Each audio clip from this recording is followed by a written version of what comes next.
আমাদের চারপাশে ঘটে যাওয়া অনেক গল্পই আমাদের চোখে পড়ে না, কিন্তু কিছু কিছু গল্প হৃদয়ের ভেতরে নাড়া দিয়ে যায়, ঠিক যেমন অ্যাডোলিসেন্স। স্বাগত জানাই আমাদের ইউটিউব চ্যানেলে। আজকে আমরা বিশ্লেষণ করব এই অসাধারণ সিরিজের তৃতীয় এপিসোড, যেখানে জেইমির ভেতরের অন্ধকারটা যেন আরো গাঢ় হয়ে উঠেছে। আপনি যদি এখনো প্রথম আর দ্বিতীয় এপিসোডের এক্সপ্লেইন দেখে না থাকেন, তাহলে দেরি না করে আগে সেগুলো দেখে আসুন। চলুন ঝাঁপ দেই জেইমি আর ব্রিয়নির মানসিক যুদ্ধের গভীরে। ঘটনা আগের এপিসোডের 3 মাস পর।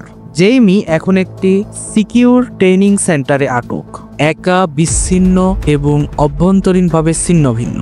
এই এপিসোড শুরু হয় ব্রিয়নি নামের একজন ক্লিনিক্যাল সাইকোলজিস্টের আগমনের মাধ্যমে। সে জেইমির সাথে দেখা করতে এসেছে।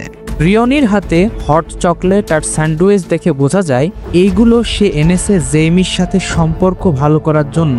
এরপর জেইমি ও ব্রিয়নির কথোপকথন শুরু হয়। ব্রিয়নি কৌশলে জেইমির বাবার কথা তোলে। জেইমি বলে তার বাবা খেলাধুলা পাগল, অথচ সে নিজেই ফুটবল খেলতে একদমই ভালোবাসত না। জেইমি ভাবে ফুটবল খেলায় খারাপ করলেই তার বাবা লজ্জা পেতেন। এই অংশে জেইমির মুখে উঠে আসে এক গভীর কথাবার্তা। জেইমি আরও বলে, আমি যদি মিথ্যা বলি আমি আর থাকবো না। ব্রিয়নি এরপর কিটির প্রসঙ্গ তোলে। জেইমি জানায় কিটিকে সে ভালোবাসত। এক সময় সে কিটিকে ঘুরতে যাওয়ার প্রস্তাব দেয়, কিন্তু কিটি তা প্রত্যাখ্যান করে। তবে জেইমির একটা কথা আমাদের স্তব্ধ করে দেয়। জেইমি গভীর সুরে বলে, আমি তাকে ছুঁতে পারতাম কিন্তু ছুঁইনি। এই এক লাইনেই তার অপরাধবোধ, ভালোবাসা আর নিজেকে নির্দোষ প্রমাণের তীব্র চেষ্টা ফুটে ওঠে। জেইমি হঠাৎ ব্রিয়নিকে বলে সে এখানে আর থাকবে না, সে বাড়ি যেতে চায়। হয়তো তাকে চিরদিনের জন্য জেলে দিয়ে দেওয়া হোক, নয়তো তাকে বাড়ি পাঠানো হোক। জেইমি ক্রমেই উত্তেজিত হয়ে পড়ে। সে হট চকলেট ছুঁড়ে ফেলে চিৎকার করে ওঠে। ব্রিয়নি তাকে শান্ত হতে বললে জেইমি বলে, তুমি আমার জীবন নিয়ন্ত্রণ করতে পারো না, তুমি আমার জীবন নিয়ন্ত্রণ করতে পারো না। তোমার আদেশ শুনতে আমি বাধ্য নই। তবুও ব্রিয়নি থেমে যায় না। সে জেইমিকে থামানোর চেষ্টা করে। ব্রিয়নি জেইমিকে শান্ত করতে কিছুক্ষণের জন্য বিরতি নেয়। বিরতির পর ব্রিয়নি ফিরে এলে সে জেইমির মুখে এক গভীর সত্যিকার কথাবার্তা জানতে পারে, যা এখন পর্যন্ত জেইমি শুধুমাত্র ব্রিয়নিকেই বলেছে।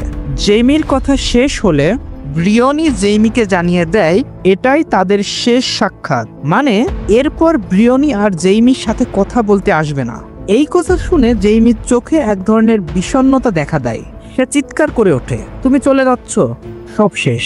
তার ভেতরের ভাঙা অনুভূতি যেন চিৎকার করে ওঠে। সে প্রথমে বুঝতে পারে ব্রিয়নি চলে যাওয়া মানে তার একমাত্র সোনার মানুষটিকেও হারিয়ে ফেলা।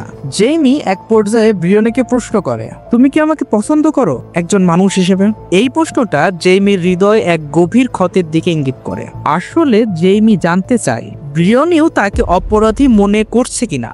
ব্রিয়নি থমকে যায়।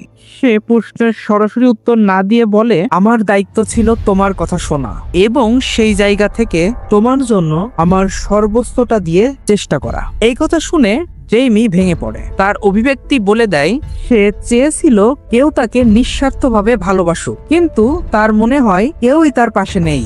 সে নিজেই বলে ফেলে, সবাই চায় আমি বদলাই, কিন্তু কেউ জানে না আমি আসলে কে। এক কথায় জেইমির ভিতরে দ্বন্দ্ব পুরোপুরি উন্মুক্ত হয়ে পড়ে।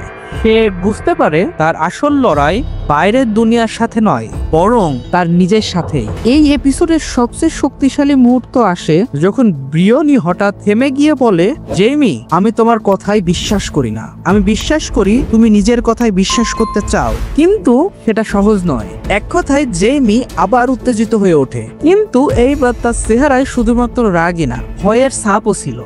শেষ দৃশ্যে জেইমি জানালার দিকে তাকিয়ে থাকে, তার চোখে অনিশ্চয়তা, কিন্তু ভেতর থেকে একটি আশা জোর দিয়ে বলছে, আমি ভালো হতে পারি যদি কেউ আমাকে ভালোভাবে বোঝে। এভাবেই তৃতীয় এপিসোডের ক্লাইম্যাক্স তৈরি হয়, আর দর্শকও অনুধাবন করে এই গল্প কেবল একজন অপরাধীর নয়, একজন ভাঙা কিশোরেরও।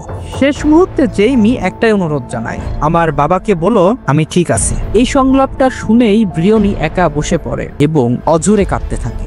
এখানে শুধু ব্রিয়নি ভেঙে পড়ে না, ভেঙে পড়ি আমরাও। এই এপিসোড আমাদের চোখে আঙুল দিয়ে দেখিয়ে দেয় প্রতিটা অপরাধীর ভিতরে লুকিয়ে থাকে এক চুপচাপ আর্তনাদ। জেইমি কি সত্যি অপরাধী, নাকি সে একটা ভয়ঙ্কর সমাজ ব্যবস্থার শিকার? এই প্রশ্ন আপনার জন্য। কমেন্টে লিখে জানান আপনার চোখে জেইমি কেমন। আর যদি আমাদের এই এক্সপ্লেইন আপনার ভালো লেগে থাকে তাহলে ভিডিওটাতে একটি লাইক দিন আর সাবস্ক্রাইব করতে ভুলবেন না, কারণ সামনে আসছে চতুর্থ এপিসোডের আরো গভীর, আরো রহস্যময় বিশ্লেষণ।